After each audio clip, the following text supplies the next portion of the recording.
Good morning, everybody. Cece from ESCAPETHEROOMers. This is day 6 of our tour, and we are in Kentucky. Oh my goodness, just traveling like a stay per day. Anyways, so we're going to attempt 2 rooms here, and we're at Countdown Louisville. Let's go check them out and see what it's all about. By the way, this video is sponsored by Rugged Escape. If you're traveling to or from Kentucky, they're in Indiana, so make sure to check them out on your route. This video is sponsored by Rugged Escape. They have 5 uniquely themed escape rooms located in Lafayette, Indiana. Great for team building and events. So if you're coming or going to Indiana, which is just 1 state over, definitely stop by. Visit their website and social for more.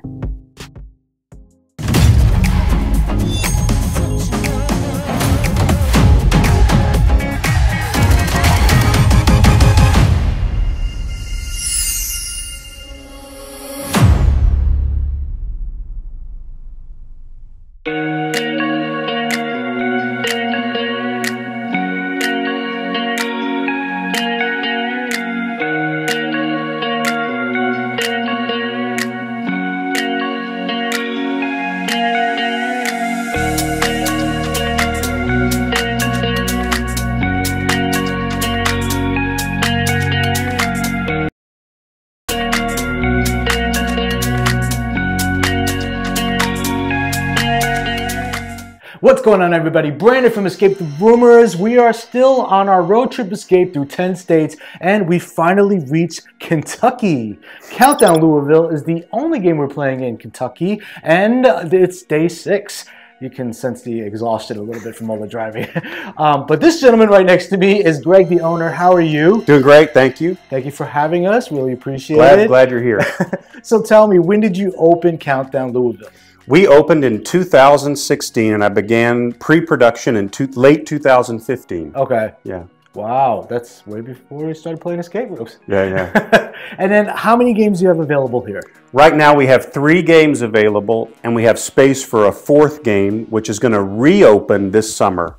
It's a game that I created in response to the sort of the burgeoning enthusiast market about 3 or 4 years ago, and it was just too difficult. I was trying to challenge those people who had played 100+ games by the time it was open. And it was just too hard for initial players, and we had to sort of vet who would play it. So we closed it, I've edited it, and it's going to reopen this summer. Which one is this? Survival. Survival? Yeah. Well, perfect name, aptly named for, for a difficult room. Yeah. All right, now the 3 games you do have available right now, and which one seems to be the most popular? You know, it's an interesting question. It really depends on pre or post game. I think that the marketing of the rooms and the story that people read about before they play has its own appeal. And the most popular for that is probably Ransom. Okay. Post game, it might be Phobia. It's the newest design that I have, and it's got the most electronic magic. Ooh. So it's a little bit less. I guess, what is the stage 2, or what's the Gen 1? Gen 1, Gen 2. It's a little more 3 or 4, so it's a little more exciting. And it's got some spooky jump scares, so people like that. People love that stuff. Well, since we're talking about Phobia, could we take a look? Absolutely. All right. Well, guys, I think we're going to face our fears and see what that's all about. So let's do it. Guys.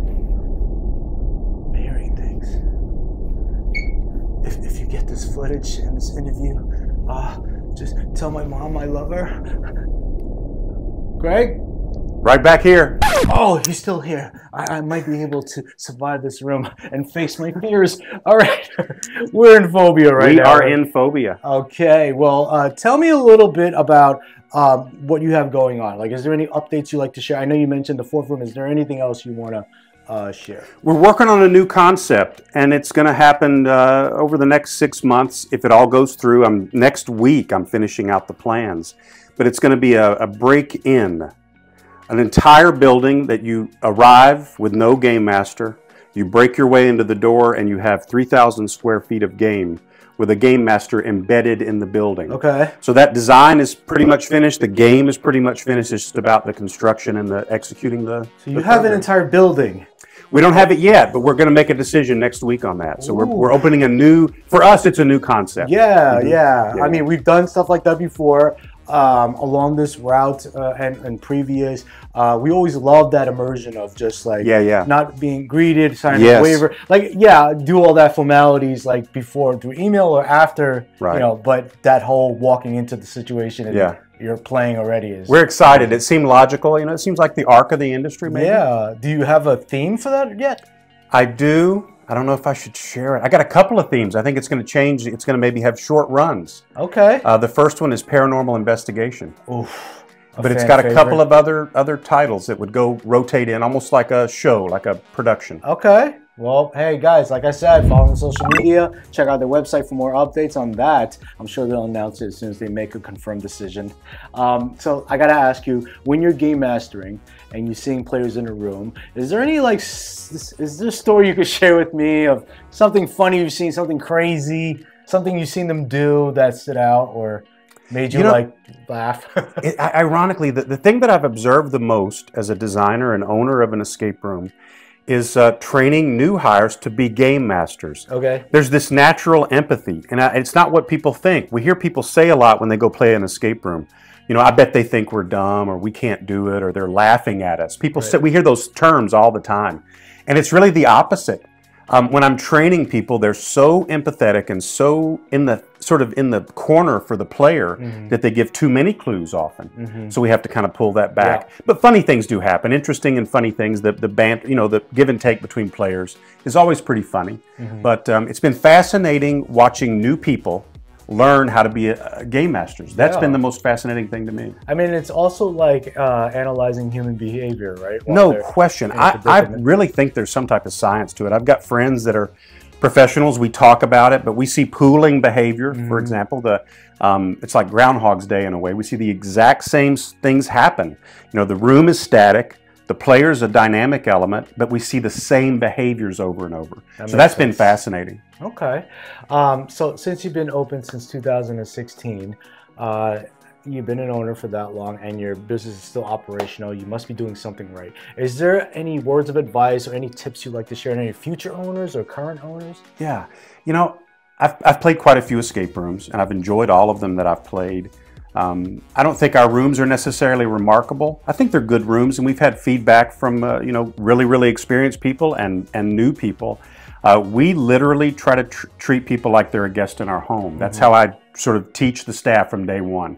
Our number one goal is that everybody's having a great time, and number two is safety.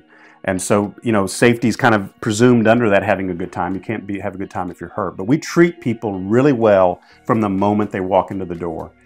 Even before they arrive, the way we communicate out before people get here, we try to make sure it's a great experience. Yeah, absolutely. He did the same thing for us when we came in. The customer service was on point.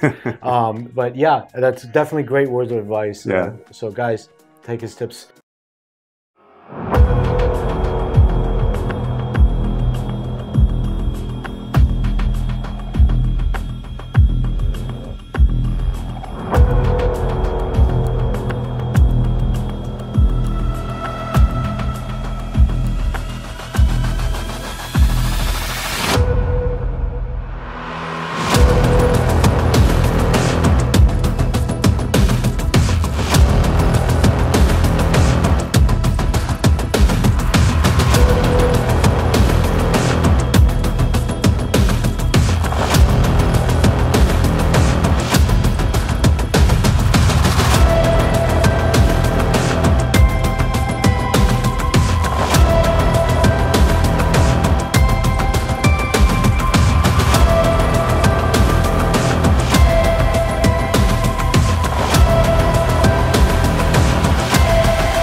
Now, Greg, you mentioned that you play escape rooms. How many have you played? You know, not that many. When I first started designing, I began to design my first puzzle the day I played my first game in October of 2015. And after I began designing, I had a little bit of help with my first one with a consultant from Canada. After that, all the designs have been mine. But I stopped playing. I was afraid it was going to cloud my view, or that I was going to glean and sort of, only use other people's sort of ideas, I guess. So for about a couple of years, I stopped playing escape rooms, sort of. But I've picked back up. I've probably only played about a dozen. Okay. Well, out of the dozen, I'm going to ask you, which one stood out for you? Which one, preferably the name of the company in the game? It doesn't have to be a favorite, but I'll try to remember the name of the company, and I'm embarrassed that I can't. But Tom Parslow out of England, Buzzshot guy. We met up at Transworld and went and played in downtown St. Louis. The name is right on the tip of my tongue. It's right by the Arc, the St. Louis Arch or whatever. But it was a huge room. There were only the two of us playing, and I was just amazed at the scale and the tactile detail. There were a lot of tactile puzzles. You could reach blind into something and feel around, And they did a great job. It was a wonderful experience. And it was also an early arriver. It was sort of the Gen 2 type room. What was the theme? It was, wow. It ended up with you were looking for the crown for a king, or you were trying to find a king who had been entombed in this building. It was kind of a castle type theme, but it was great, All right. Well, if you guys know what he's talking about, please type it in the comment section below, because I love to know what he's talking about. Also, feel free to type in one that stood out for you anywhere in the world. We love these recommendations and these referrals, and it's always great to highlight, great games in the industry.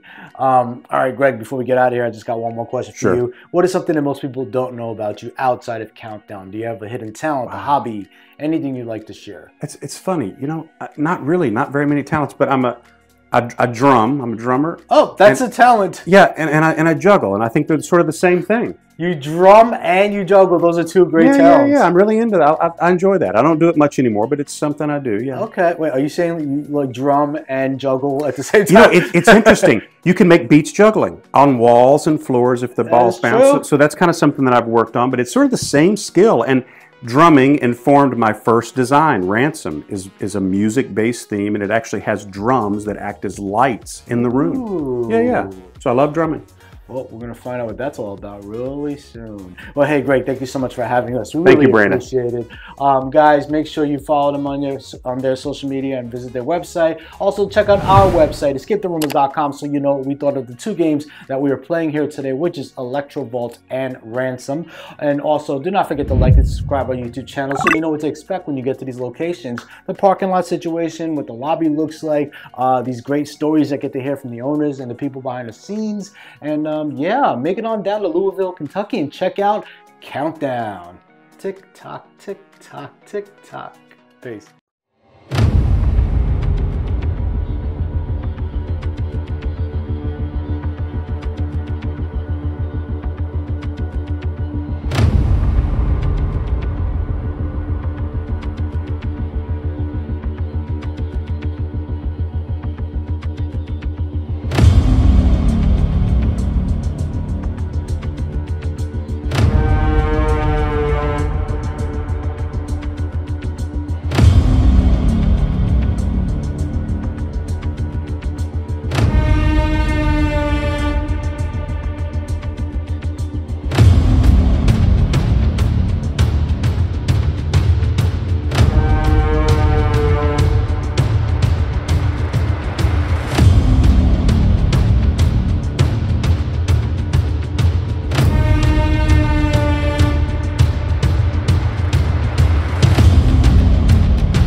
Left for me to use, one hit left for me to move. Time is running out, gotta